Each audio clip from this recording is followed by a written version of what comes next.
अस्सलाम। Welcome to my YouTube channel learning with C. आज मैं आपके साथ C S 310 open source lecture number week number 13 और 14 के साथ।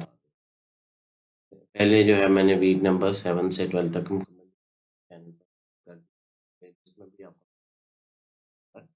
आपको वो मिल जाएंगे फाइनल ईयर टर्म के पेपर के तैयारी के लिए। ये बेहतरीन लेक्चर्स हैं, ठीक है। मैं पूरी कोशिश कर रहा हूँ कि हर कॉन्सेप्ट को क्लियर करके समझाऊँ ताकि स्टूडेंट की तैयारी जो है वो बेहतर अंदाज में हो सके। अब वीक नंबर 13 एंड 14 जो है ये टोटली कनेक्टेड हैं, सेम पीएचपी के ऊपर ही जो हम पढ़ेंगे वो पीएचपी के ही फंक्शंस के बारे में, सारों के बारे में पढ़ेंगे, ठीक है। जो प्रीवियस 2 और 3 वीक्स थे वो माई के थे, माई एसक्यूएल के। तो अब ये पीएचपी की तरफ हम पहली स्लाइड की तरफ मूव करते हैं, पीएचपी फाइल हैंडलिंग के।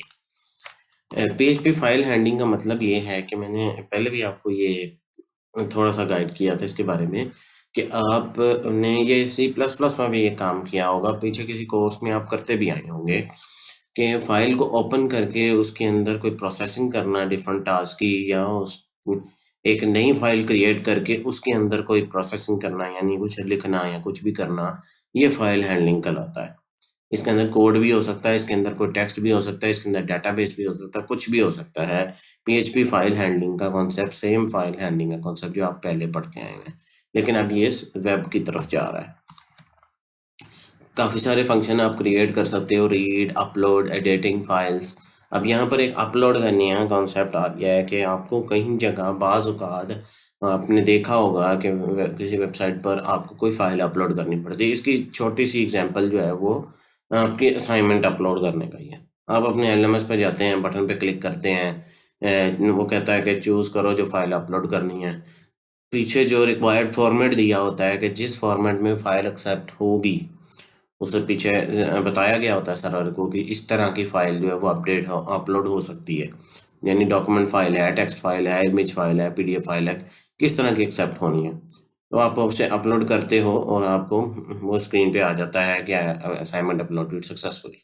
यानी वो सर्वर ने आपके जो उसके पैरामीटर्स पास किए गए थे कि किस टाइप की फाइल होना चाहिए, कितना साइज होना चाहिए, और उसके जो है सारे लवाजमात पूरे होते हैं तो वो फाइल अपलोड हो जाती है, ठीक है। उसमें आपको एक वार्निंग उसने दी है, when you are manipulating file you must be very careful, you can do a lot of damage if you do something wrong. अब इसमें ये मसला है कि अगर आपने कोई एडिटिंग गलत कर दी, filling a hard drive with garbage data आपने कर दिया, या deleting the content of file by the ancient, यानी आपने किसी फाइल में अपडेट कर दिया, डाटा डिलीट कर दिया, तो आप वो यहाँ पर मैं रोक के चीज़ बताता हूँ कि अभी हम यहाँ पर उस चीज़ के बारे में बात नहीं कर रहे। मैं आपको एक जस्ट रियल वर्ल्ड सिनेरियो के बारे में बात करता हूँ। जब आप लोकल सर्वर पर होते हो तो आप कि आपके सिस्टम में सारा कुछ पड़ा होता है, आप जैम्प यूज़ करके कर रहे होते हो, तो वो सारा कुछ आपके किस में है, आपके हार्ड ड्राइव में है, ठीक है। कोई भी चीज़ लॉस होती है तो वो आप उसे रिकवर कर भी सकते हो, रिस्टोर कर सकते हो, लेकिन अगर कोई फाइल अपडेट हो जाती है तो आप उसमें थोड़ा सा होता है कि हम चलो दोबारा बना लेंगे, ठीक है। अब लाइव सर्वर पे लाइव पाथ में जब आप कोई चीज़ चेंजिंग कर देते हो तो उसमें बैकअप की ऑप्शन ज़रूर होती है। आप जो भी होस्टिंग प्रोवाइडर से आप अपना होस्टिंग सर्वर आपने लिया है, आपके पास ऑप्शन होती है कि आप कर दो, लेकिन वो लाइव सर्वर पे चल रहा होता है आपका। फॉर एग्जांपल किसी ने पीछे जाके आपके एलएमएस के अंदर चेंजेस कर दी, यानी हैक हो जाना, या कोई बाय मिस्टेक भी हो सकता है। बाय मिस्टेक किसी टीचर ने आपकी कुछ कर, कई दफ़ा होता है, आपने एलएमएस पर देखा भी होगा कि आपका कोई सेक्शन गायब हो जाता है, कोई असाइनमेंट सबमिट हुई होती है, उसके आगे मार्क्स नहीं आ रहे होते, या कोई ऐसी रीज़न हो जाती है।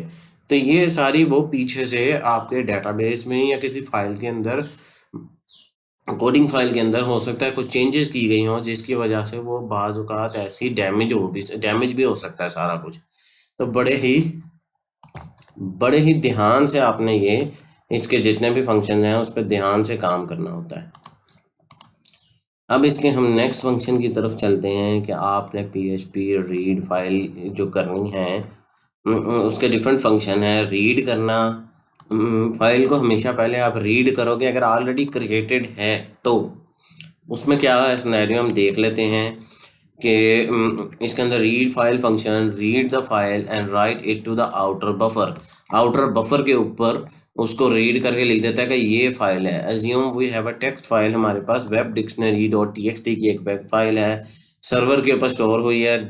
उसको वो कैसे नजर आएगी? वो ऐसे नजर आएगी कि उसके अंदर एजेक्स है, सीएसएस, कैस्केडिंग, एचटीएमएल है या सीक्वल है, जो भी है वो सर्वर के ऊपर हमें ऐसे नजर आएगी जो उसका फॉर्मेट होगा।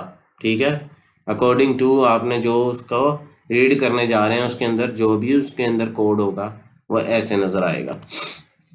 The PHP could read the file and write it to the output buffer is in the following। read के अंदर बेसिकली हम वापस रीड फाइल की तरफ गए हैं कि उसके अंदर हमने सिंपल ये करना होता है, read file web dictionary dot T useful if you want to do it open a file and read it content. सिर्फ ओपन करना फाइल को और उसको आपने रीड करना है कंटेंट को, तो ये आप सिंपल फंक्शन यूज करोगे। ठीक है, उसके बाद अब वो आपको बता रहा है। और जैसे अब ये यहाँ पर ये ज़रा थोड़ा सा एक बार मैं दोबारा रिवाइज करूँ कि ये कंटेंट है जो वो उसके अंदर लिखा हुआ है। ये मैं वो नहीं बता रहा कि उसे फॉर्मेट को इस तरह रीड करेगा, ये उसने सिंपली उसके फाइल को रीड किया। ठीक है, रीड करके आपके स्क्रीन पे शो कर दिया। अब ये सिर्फ रीड हुई है, आपने इसके ऊपर कोई मैनिपुलेशन कोई फंक्शन अप्लाई नहीं किया। ये ऑलरेडी फाइल क्रिएट हुई थी, इसमें ऑलरेडी टेक्स्ट लिखा हुआ था और वो स्क्रीन पे प्रिंट हो गया। ठीक है, आगे चलते हैं ओपन के। पहले फाइल को हम ओपन करते हैं, वो कैसे किया जाता है? वी विल यूज, हम सेम जो है वो कह रहा है कि अब ये फंक्शन थोड़े से मिलते जुलते हैं। एफ ओपन और रीड फाइल जो है दोनों मिलता जुलता फंक्शन है, इन दोनों में सिमिलरिटी है। वो कैसे है?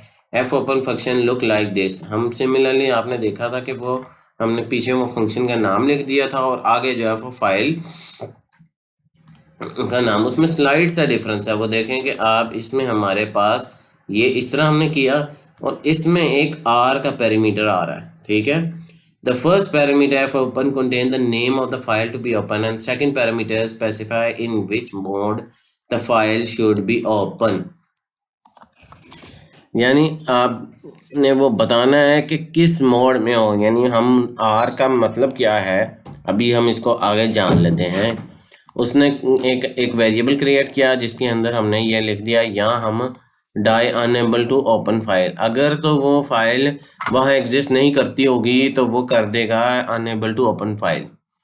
अगर तो वो हमने ये एफ ओपन के थ्रू किया, अब हम एफ रीड के थ्रू करते हैं, उसको चेक करते हैं। तो उसके बाद चेक करने के बाद ये बात याद रखिएगा कि जो भी फाइल आपने ओपन की थी आपने उसको क्लोज भी करना है। ये आपके पीएचपी के अंदर एक प्रैक्टिस हम यूज़ करते हैं कि जब भी किसी फाइल को ओपन करते हैं रीड करने के लिए, राइट करने के लिए, बाद में उसको क्लोज करना लाजमी है। अब क्या हुआ, वही सेम कंटेंट जो है वो आपका एफ ओपन के थ्रू सेम वे में, सिमिलर जैसे वो शो किया था सेम वे में हो गया। बस इसमें थोड़ा सा डिफरेंस होता है आर का कि हम उसे क्यों लिखते हैं। अब नीचे ये सारा उसने एक टेबल दिया है कि आर का मतलब क्या है। आर का मतलब है open a file for read only for pointer start at the beginning of file. R का मतलब ये है कि आपका जो पॉइंटर होता है, पॉइंटर का मतलब ये है कि कहाँ से वो फाइल को आपने रीड करना स्टार्ट करना है। डब्ल्यू का मतलब है open a file for right only, release the content of file or create a new file if it doesn't exist file pointer start at the beginning। अब यहाँ पर यह चीज़ मैंने जैसे आपको बताया था पहले कि हम अगर फाइल एग्जिस्ट नहीं करती होगी वो अगर तो आपको ये अंदेशा है कि यहाँ इस नाम की फाइल नहीं होगी तो आप अगर आपने कंटेंट ऐड करना है तो उस सिनेरियो में आपने अगर तो फाइल नहीं होगी तो वो फाइल क्रिएट करेगा और वो कंटेंट ऐड कर देगा। अगर वो फाइल होगी तो फाइल में अगर कोई कंटेंट होगा उस नाम का तो उसे अरेज करके ओवरराइट कर देगा जो आप कंटेंट करोगे। Open a file for right only के लिए यानी आपने सिर्फ राइट करना हो तो ए यूज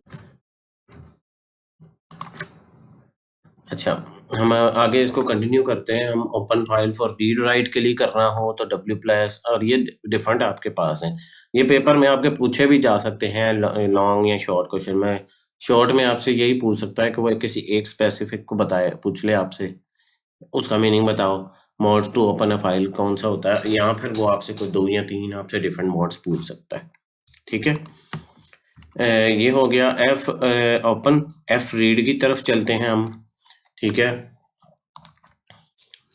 एफ रीड में क्या है जी? एफ रीड जो है वो क्या करता है?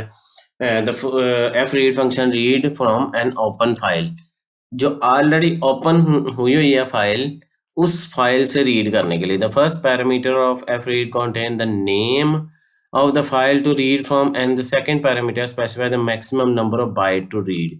कितने नंबर ऑफ बाइट आपने रीड करने हैं वो आपने उसके अंदर एफ रीड में बताना होता है। ठीक है, ये बड़ा छोटा सा और बहुत सादा सा फंक्शन है। आप जस्ट एक चीज याद रखें, जब भी किसी लैंग्वेज के ऊपर काम कर रहे थे उसके सिंटैक्स की तरफ जरूर गौर किया करें कि उसका सिंटैक्स कैसे है।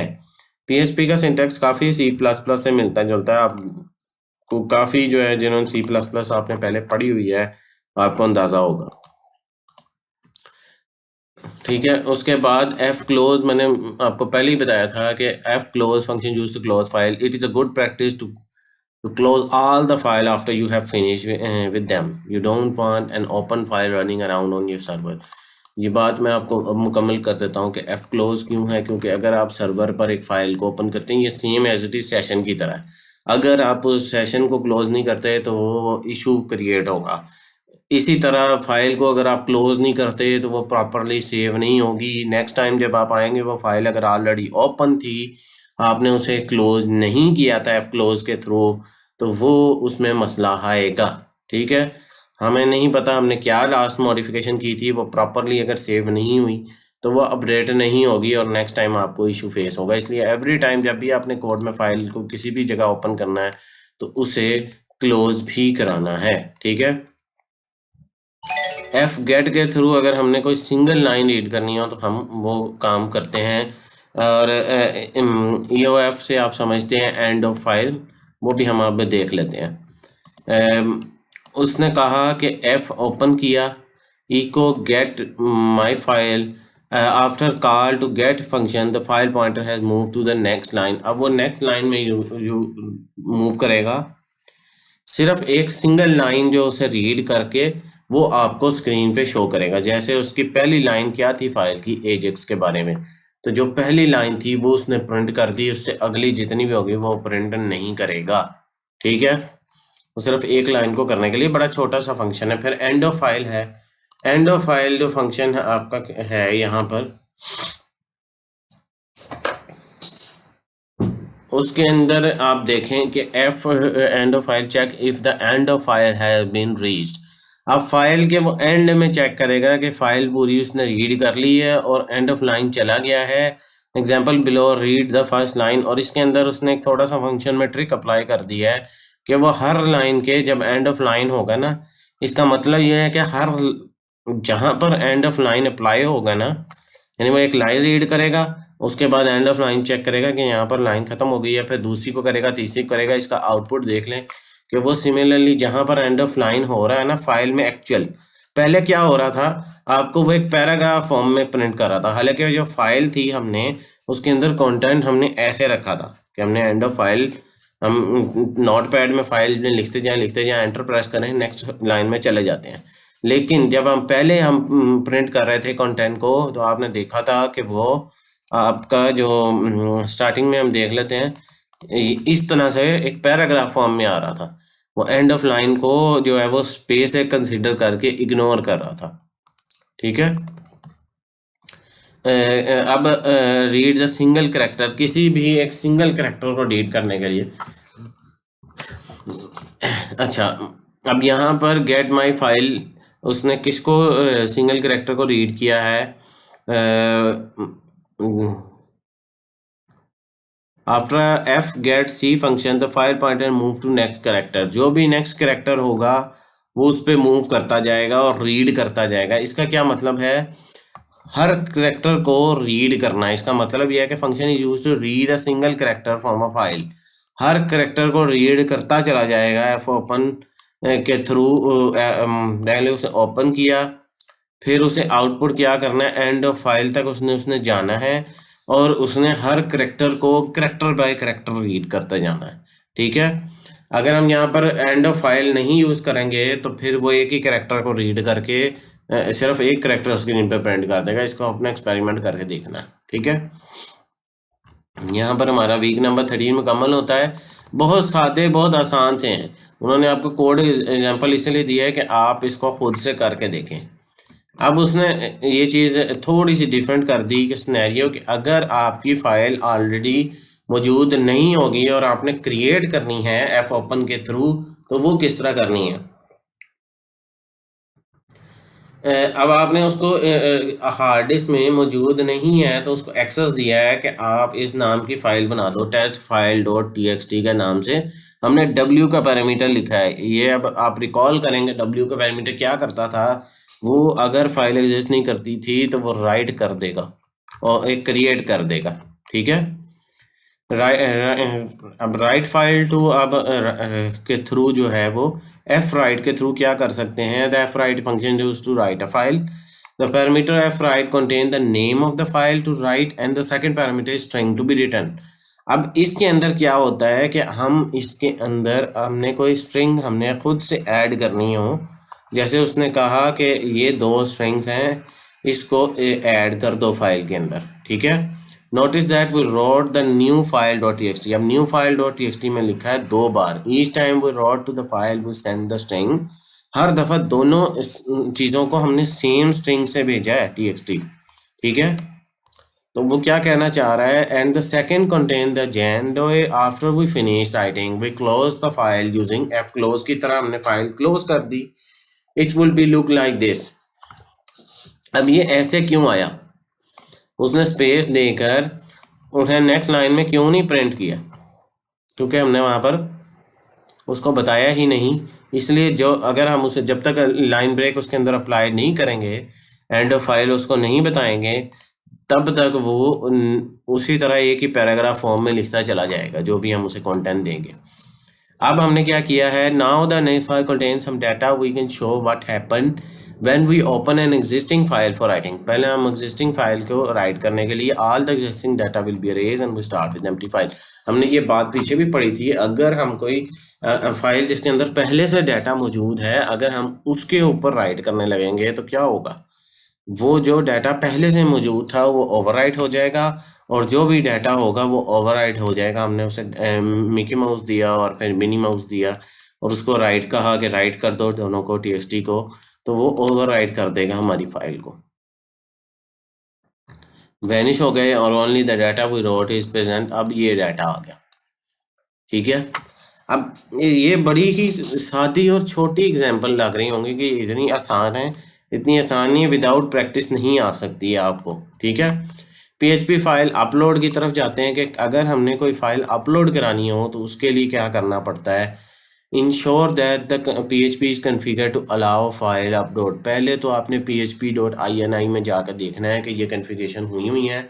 बाय डिफ़ॉल्ट तो हुई होती हैं। ठीक है, php.ini फाइल जो है वो लोकल सर्वर पे हुई होती है। जो आपका लाइव सर्वर है उस पर आपको चेक करना पड़ता है। उस पर भी अब क्योंकि मॉडर्न प्लेटफॉर्म जितने हैं उन पर हुई होती है INI फाइल के अंदर। ठीक है, सर्च फॉर फाइल अपलोड, ये आप देखेंगे php.ini फाइल के अंदर आप सर्च करेंगे, लोकली जैम्प में जाकर सर्च कर लीजिएगा। यहाँ पर फाइल अपलोड जो है वो ऑन होगी। अगर ये ऑफ होगा तो फिर अपलोड नहीं होगा। अब इसका कोड देख लें, create an HTML form allow user to choose an image they want to upload. ठीक है, अब उसने क्या करना है, एक अपलोड डॉट PHP की हमने फाइल बनानी है। ठीक है, ये देखें फॉर्म एक्शन अपलोड, ये PHP का एक्शन जो मेथड है उसमें आपने बताना होता है कि किस में आपका कोड लिखा हुआ है। अपलोड डॉट PHP का मेथड पोस्ट करने लगे हम सर्वर पर, अपलोड करने लगे हैं। इंक्रिप्शन टाइप, अगर हम डाटा टाइप आप देना चाहते हैं तो दे लें, अगर नहीं देना चाहते उसके बगैर भी आप कर सकते हैं। अच्छा, इसके बाद हमने इमेज सेलेक्ट करना है। इमेज सेलेक्ट करने के लिए उसने क्या कहा है, input type file name file to upload ID file to upload, यानी इसका मतलब ये है कि आपने इसकी इनपुट क्या टाइप दी कि फाइल नेम, यहाँ पर आपको वो एक वो अपलोड करने की ऑप्शन दे देगा। सबमिट का बटन होगा नीचे, input type submit value is equal to upload, एक बटन नीचे दे देगा जिस पे आप क्लिक करोगे तो वो फाइल को आपको ऑप्शन दे देगा कि आप इसको सबमिट कर सकते हो, ये इमेज आपका अपलोड हुआ है, ठीक है। उसके बाद make sure that the form uses the method post, post का मेथड इसे यूज करना है। The form also need the following attribute, उसको ये एट्रीब्यूट की जरूरत है लेकिन ये मस्ट नहीं है, आप इसके बगैर भी आप कर सकते हो। It specify which content type two use when submitting the form, content type बता देता है कि आप किस तरह की, ये नहीं है कि इसके बगैर अगर आप नहीं करोगे तो नहीं होगा, लेकिन ये इसलिए होता है कि आपका पता चल जाता है कि आपने किस तरह की फाइल अपलोड की है, इमेज की है, पीएचपी की कौन सी फाइल है। Without required about the file upload will not work. The type file attribute of input tag show that the input field as a file select control with browser button next to be open. वही बात है जो मैंने आपको ऊपर बताया, एक button दे देगा आपको, इनपुट फील्ड देगा कि आप अपने फाइल को चूज करो और सबमिट के बटन पे आप क्लिक करोगे तो अपलोड हो जाएगा। अब अपलोड जो डाटा है वो सेंड किया गया है अपलोड डॉट पीएचपी में, जिसको हम बनाएंगे, जिसके अंदर कोड लिखेंगे कि जो अपने डाटा जो है वो सर्वर को भेजना है वो चला जाए। अब ये जो मैं आपको बता रहा था, चूज फाइल पे आप क्लिक करेंगे और अपलोड इमेज के ऊपर क्लिक करेंगे बटन पे, तो वो अपलोड होके सर्वर को चली जाएगी। अब वो कोड है जिसके अंदर हमने टारगेट बताना है कि उसने जाना किधर है, जहां पर वो जाएगी। Target dot dir uploads, uploads का फोल्डर एक बनेगा जो आपकी रूट डायरेक्टरी है, रूट डायरेक्टरी कहते हैं कि जो होम डायरेक्टरी कहलाती है। सर्वर पर जो है वो होम डायरेक्टरी और होती है, आपकी जो लोकल है उसमें htdocs का फोल्डर होता है, ठीक है। htdocs के फोल्डर के अंदर आप जो फोल्डर आप क्रिएट करते हो XAMPP के अंदर, आपको पता है कि उसके अंदर आपका जो भी आपका प्रोजेक्ट चल रहा था वो चल रहा होगा। उस फोल्डर के अंदर आप अपलोड का फोल्डर रखते हो तो अपलोड के फोल्डर के अंदर ऑटोमेटिकली वो फाइल जाके प्लेस हो जाएगी, ठीक है। फाइल टू अपलोड, उसका नाम आ जाएगा जो भी उसका नाम होगा। Image path, file path information, extension के थ्रू आप जो है उसकी फाइल टाइप बता दोगे। ये जो छोटे छोटे, अब ये देख लें कि ये वेरिएबल है और ये जो फाइल्स हैं और ये file to upload path file, ये इसके अपने लैंग्वेज के कीवर्ड्स हैं, लैंग्वेज के अपने फंक्शंस हैं, उसके पैरामीटर्स हैं, ठीक है। Check if image file is actual image और फेक, अब वो चेक करने लगा है कि जो एक्चुअली जो फाइल अपलोड हुई है वो एक इमेज है। गेट इमेज साइज, वो गेट इमेज साइज, इमेज का साइज गेट करेगा। उसके बाद इमेज है या नहीं है वो अपलोड ओके अगर 1 कर देगा, नहीं तो file is not an image कर देगा, ठीक है। वो चेक करेगा कि जो अपलोड हुई है वो एक एक्चुअल में कोई फाइल इमेज है या नहीं है, कोई और हमने फाइल फॉर्मेट तो नहीं अपलोड कर दिया जो रिक्वायर्ड है। ज़्यादातर पीएनजी फाइल जो है वो इसके ऊपर एक्सेप्ट होती है, याद रखिएगा कि जो ज़्यादा यूज़ भी होती है वो पीएनजी फाइल होती है। अच्छा, उसने बारी बारी आपको बताया भी है कि अपलोड स्पेसिफिक डायरेक्टरी के ऊपर अपलोड करेगा। Specify the path of file to be upload, path बताएगा। फिर okay is not use yet, will be use later, ये इसका मतलब ये है कि अभी ये इस्तेमाल नहीं होगा, क्योंकि अभी तो हमने हम कोशिश यही करेंगे ना कि हम सही फाइल अपलोड करें, लेकिन आप इसको इस्तेमाल इस तरह कर सकते हैं कि चेक करें कि आप इमेज की जगह को टेक्स्ट फाइल अपलोड करके देखिएगा। Image file type hold the file extension of the file. अब इमेज फाइल टाइप जो हमने यहाँ पर ये लिखा था, ये हमने कहाँ यूज़ किया है इमेज फाइल, इस वेरिएबल को ये यहाँ यूज़ किया है। ये बताता है कि ये इसकी एक्सटेंशन क्या है, पीएनजी है, जेपीजी है या कौन सी फाइल है। Next, check if the image file is actual image और फेक, बाद में चेक कर लेता है कि हाँ जी इमेज है या नहीं है। और ये एंड पे ये हमने एक और यूज़ कर लिया कि first will check if the file already exist in upload folder, if it doesn't an error is display, देन अब एक और चीज़ भी है कि जब आपने उसको अपलोड पे क्लिक किया और लगा दिया, तो ये चीज़ वेरीफाई भी करनी है कि वो आया, वो जो टारगेट फोल्डर में गया भी है या नहीं, वहाँ पर फाइल गई भी है या नहीं। हमने यहाँ पर अपलोड ओके को 0 कर दिया, हम यहाँ पर अपलोड नहीं कर रहे, यहाँ पर हम अपलोडेड कंटेंट को वेरीफाई कर रहे हैं, इसलिए हमने उसको सेट कर दिया 0। जब then file input field in our HTML form in above name file to upload. Now we want to check the size. अब हम उसके बाद चेक कर रहे हैं फाइल का साइज। इसमें हमने उसे दे दिया है कि जो फाइल साइज जो है वो ग्रेटर देन इतना होगा, यानी 500 KB से। If the file size larger and error दे दे, अगर नहीं होगा तो वो सम टाइम आपने देखा होगा कि कहीं पर आपको रिस्ट्रिक्शन दी होती है कि इतना फाइल साइज होना चाहिए, इतने KB की होनी चाहिए, या ये रेजोल्यूशन होना चाहिए इमेज का। तो आप इस तरह के चेक्स पीछे लगाते हो। The code below allow user to upload a JPG, PNG, NG। अब हमने यहाँ पर बाय डिफ़ॉल्ट हमने बता दिया है कि किस तरह की फ़ाइल अपलोड हो सकती है। पहले हमने बताया नहीं था, पहले हमने पास छोड़ दिया था, बस बाद में हम चेक कर रहे थे।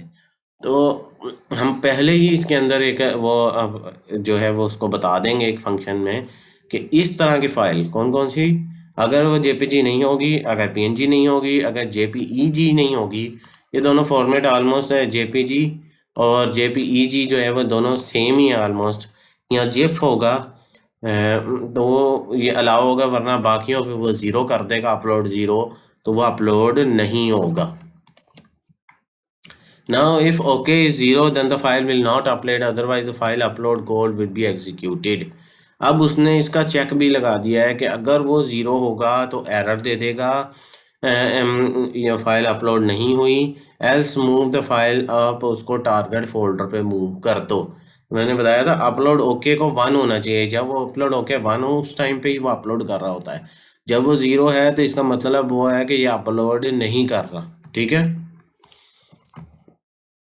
हम इसके अंदर इसी चीज़ के ऊपर बेस करते हुए एक्सेप्शन की तरफ मूव करते हैं। हम बेसिकली चेक्स यूज़ कर रहे हैं। चेक्स बेसिकली आपकी एक्सेप्शन का कॉन्सेप्ट को रेज कर देती है कि कहीं पर भी कोई इवेंट अकर होता है तो उसका जो उसने एक डेफिनेशन भी दी हुई है। Exceptions are event that occur during the execution of program that disturb the normal flow of execution. कोई भी नॉर्मल फ्लो हो रहा हो, उसमें कोई डिस्टर्बेंस हो तो एक्सेप्शन होनी चाहिए। Error, proper error message user को जाना चाहिए कि हाँ जी ये मसला हुआ है।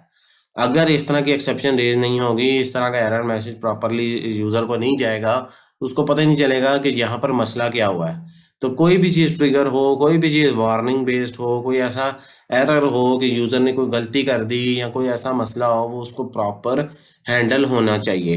The exception should be use with the error condition and should not be use to jump another place in the code specific point. कई लोग एक्सेप्शन को पहले ये इसलिए भी इस्तेमाल कर लेते थे कोई स्पेसिफिक जगह पे चला जाए, नहीं, वो वहीं पर आना चाहिए और उसको प्रॉपर एरर मैसेज उसको देना चाहिए। अब दो तरह की एक्सेप्शन होती हैं। एक तो वो यहाँ पर जो लिख रहा है मैं उसको आसान अल्फाज में बता रहा हूँ कि एक तो आप खुद से कस्टम बना सकते हो, ठीक है। एक वो होती है कि सिचुएशन के हिसाब से आप अपने अब जो PHP की एक्सेप्शंस है उसके अंदर भी बाय डिफ़ॉल्ट एक्सेप्शंस के होते हैं रूल, आप वो भी इस्तेमाल कर सकते हो। बाय डिफ़ॉल्ट आप एक्सेप्शन के फंक्शन कह लो, ठीक है। अब कुछ बेसिक यूज़, हम इसकी एक्सेप्शन की तरफ चलते हैं कि बेसिक यूज़ क्या है। ये लास्ट टॉपिक होगा इस वीक का। When exception is thrown, the code follow will not be executed and the PHP will try to find the matching catch block. If the exception is not caught, a fatal error will be issued with an uncaught message। ठीक है, अब ये होगा कि अब try catch block आपने देखा होगा कि जब भी कोई एक्सेप्शन रेज होनी हो तो फंक्शन जो है वो चेक करता है कि हाँ जी इसके अगेंस्ट कोई कैच ब्लॉक है, कि जब जब एरर आए कि एरर क्या प्रिंट करना है। ठीक है, जैसे उसने फंक्शन दिया है create a function with an exception check number, वो नंबर को चेक कर रहा है, अगर नंबर ग्रेटर देन 1 है throw new exception, value must be 1 और बिलो, वैल्यू जो है वो 1 या 1 से कम होनी चाहिए। अगर वो ऐसा नहीं है तो फिर वो ट्रिगर एक्सेप्शन, जो बाय डिफ़ॉल्ट उसकी एक्सेप्शन है कि जो नंबर है वो बड़ा है 1 से, उसकी कोई अपनी एक्सेप्शन होगी या वो आपको एरर दे देगा अनकॉट एक्सेप्शन मैसेज।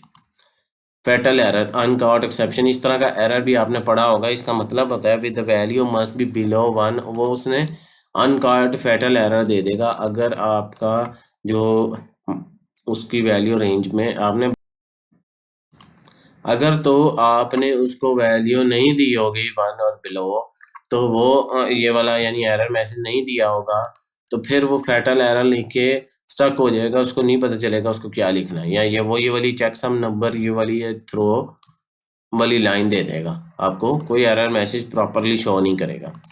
अब ट्राई क्रैच ब्लॉक क्या होता है? To avoid the error from example above we need to create the proper code to handle an exception. अब हमें प्रॉपर कोड चाहिए। Try a function using an exception handler should be in try block. अब जो function होगा वो try block में आएगा, जो भी हम फंक्शन लिख रहे हैं। If the exception does not trigger, अगर एक्सेप्शन ट्रिगर नहीं करती, the code will continue as normal. और if exception trigger an exception is thrown, अगर तो ट्राई ब्लॉक में एक्सेप्शन नहीं आती तो वो एज यूजुअल चलेगा, लेकिन अगर वो ट्राई आ जाती है तो फिर वो थ्रो ब्लॉक की तरफ चल जाएगा। This is how you trigger an exception. कैसे आप ट्रिगर करोगे? Each throw must have at least 1 catch. हर थ्रो के अंदर एक कैच होना चाहिए कि उसने उसको कैसे हैंडल करना है। मल्टीपल भी तो हो सकती है ना एक ट्राई कैच ब्लॉक में। अभी तुमने एक एग्जांपल ऊपर पढ़ी कि वो ग्रेटर देन 1 होना चाहिए। हम ऐसे कह दें कि नंबर जो है वो 50 से 100 के दरमियान में होना चाहिए। 50 हो या फिर वो 100 हो, ना 100 से ज़्यादा हो ना 50 से कम हो। तो उस वक्त हमें जो है क्या करने पड़ेंगे? थ्रो ब्लॉक के अंदर 2 कैचेस लिखने पड़ेंगे। अगर ये हो तो ये कर दो, ये हो तो ये कर दो। अगर दोनों ही कंडीशन नहीं मीट कर रही हैं, कोई और इशू है, तो फिर ये कर दो। A catch block retrieve an exception and create an object containing exception information। वही बात जो मैं आपको बता रहा हूँ। अच्छा, उसके बाद क्या है? ट्राई उसका उन्होंने आपको एक वो एग्जांपल आपको दे दी, ठीक है। उसने फंक्शन को वैल्यू किया, फिर उसको अब हमने उसको यहाँ पर जब हमने वो देखे, हमने चेक सम को उसके अंदर दे दिया। Try check num 2 if exception is thrown the text will be not shown. अगर तो वो एक्सेप्शन थ्रो की जाएगी if you see the number is below 1। यानी इसका मतलब ये है कि अगर तो वो एक्सेप्शन थ्रो कर दी गई है, टेक्स्ट जो है वो हमें यानी उसको अवॉइड कर दिया गया है, इग्नोर कर दिया गया है, तो फिर वो आपको ये मैसेज नहीं प्रिंट होगा, ठीक है। कि वैल्यू मस्ट बी बिलो और वो, ठीक है। उसके बाद हमने कैच किया उस एक्सेप्शन को, गेट मैसेज, जो भी हमने मैसेज दिया होगा गेट मैसेज के फंक्शन के थ्रू वो मैसेज प्रिंट हो जाएगा। यहाँ तो वो नंबर जो है वो बिलो होगा या नंबर ज़्यादा होगा। ये दो ही हमारे पास सिर्फ सिंगल एक ट्राई कैच ब्लॉक है, ठीक है। अब check function is created it check if the number is greater than 1। वो चेक करता है कि ग्रेटर देन 1 है, फिर it is exception is throne. ये मैंने पहले भी बताया था कि वो चेक नंबर जो है ये पीएचपी का डिफॉल्ट फंक्शन है। The check number function is called in a try block. हमने उसको कॉल जो है वो ट्राई ब्लॉक के अंदर किया है। The exception within the check number function is thrown. The exception जो है चेक नंबर फंक्शन में है वो हमने थ्रो की है। The cash block retrieve the exception. Cash block जो है वो रिट्रीव करेगा एक्सेप्शन को एंड क्रिएट एन ऑब्जेक्ट। एक ऑब्जेक्ट क्रिएट करेगा $e के नाम से कंटेनिंग द एक्सेप्शन इंफॉर्मेशन, जिसके अंदर एक्सेप्शन की इंफॉर्मेशन होगी, ठीक है। The error message from exception is echoed. Echoed किसके थ्रू? इको का मतलब ये होता है स्क्रीन पे उसने दिखाना gate message from the exception object, और वो स्क्रीन पे आपको मैसेज प्रिंट कर देगा जो भी अप्रोप्रिएट मैसेज होगा। तो प्रॉपरली जो एक्सेप्शन हैंडल हुई है वो इस तरह होती है। ये आपने हर जगह यूज़ करनी होती है, ठीक है। ये नहीं है आप इसको इग्नोर नहीं कर सकते।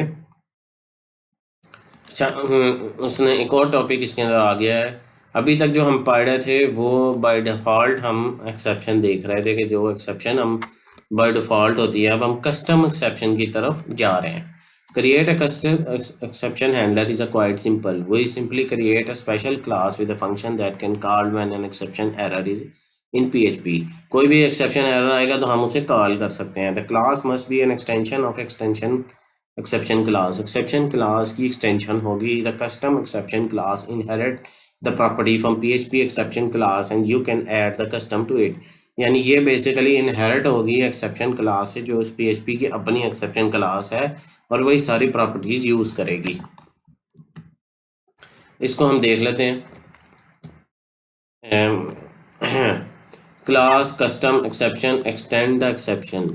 अब बेसिकली कस्टम एक्सेप्शन को हमने एक्सटेंड किससे किया, एक्सेप्शन जो उसकी पीएचपी की class. Public function error message, error message क्या देना है, error on this line, get line, ठीक है, गेट फाइल और सारी चीज़ें जो है ये हमने कस्टम एक एरर मैसेज बना दिया कि एरर ऑन लाइन है, किसी लाइन पे एरर है या फिर उसके ईमेल वैलिड नहीं है, कोई भी इशू है। जैसे उसने ये एग्जांपल के तौर पे ये गलत ईमेल एड्रेस लिखा है, ठीक है।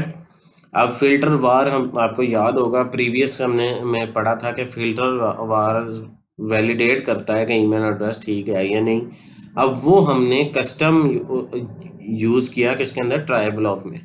अब अगर वो गलत है, थ्रो न्यू कस्टम एक्सेप्शन, ठीक है। न्यू कस्टम एक्सेप्शन हमने कौन कौन सी की है, ईमेल की, ईमेल की है तो वो error message the new class is a copy of old exception class with an addition of error message. अब ये बात मैं आपको सादे अल्फाज में समझा देता हूँ कि हमने पहले फिल्टर बार पढ़ा था कि फिल्टर बार क्या करता है, वो वैलिडेट करता है, सैनिटाइज करता है।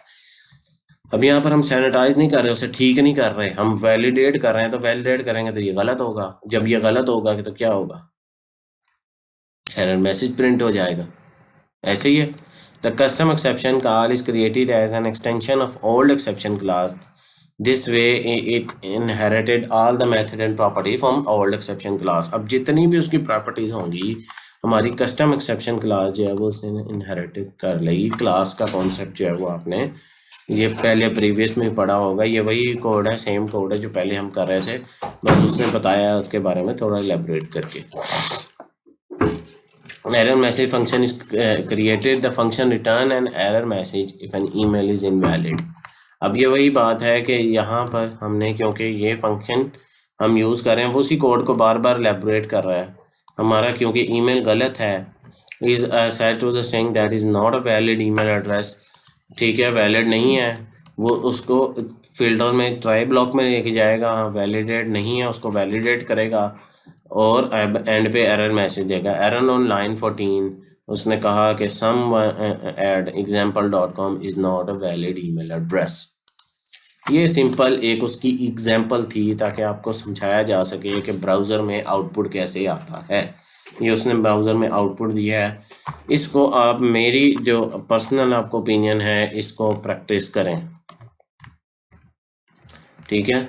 इसको आप पीएचपी को ये ऐसे नहीं आएगा पेपर में, हाँ जी यहीं से आनी है, डेफिनेशन आ सकती है, कोई एग्जांपल छोटी मोटी वो आपसे पूछ सकता है, कोई कोड राइट करने के लिए पूछ सकता है, कोई भी चीज़ आपसे 13th और 14th वीक के अंदर से आ सकता है। ज़रूरी लॉन्ग क्वेश्चन या शॉर्ट क्वेश्चन आ सकता है, लेकिन जब तक आपको कॉन्सेप्ट नहीं ना पता होगा, अगर वो कॉन्सेप्चुअल क्वेश्चन दे देगा, कोई डेफिनेशन देता है वो तो आप रट लोगे, लेकिन अगर आपको कॉन्सेप्चुअल दे देता है, यहाँ पर कोड कंप्लीट करने के लिए देता है, बाज़ औक़ात क्वेश्चन कोड कंप्लीट करने के भी आते हैं, तो फिर वहाँ आप फंस जाओगे। तो इसलिए इसका बहुत ज़्यादा ध्यान रखना है कि जहाँ पर भी आपको वो कॉन्सेप्ट है उसको क्लियर करने हैं सारे कॉन्सेप्ट, और कोड को प्रैक्टिस करना है। यहाँ मैं अपनी वीडियो का अख्ताम करूँगा। मेरी वीडियो अगर पसंद आई हो तो मेरे चैनल को सब्सक्राइब करें, मेरी वीडियो को लाइक करें, ज़्यादा से ज़्यादा स्टूडेंट के साथ शेयर करें ताकि उससे फ़ायदा उठा के बेहतरीन तैयारी कर सकें। मिलते हैं अगली वीडियो में, तब तक के लिए अल्लाह हाफिज़, अस्सलाम वालेकुम।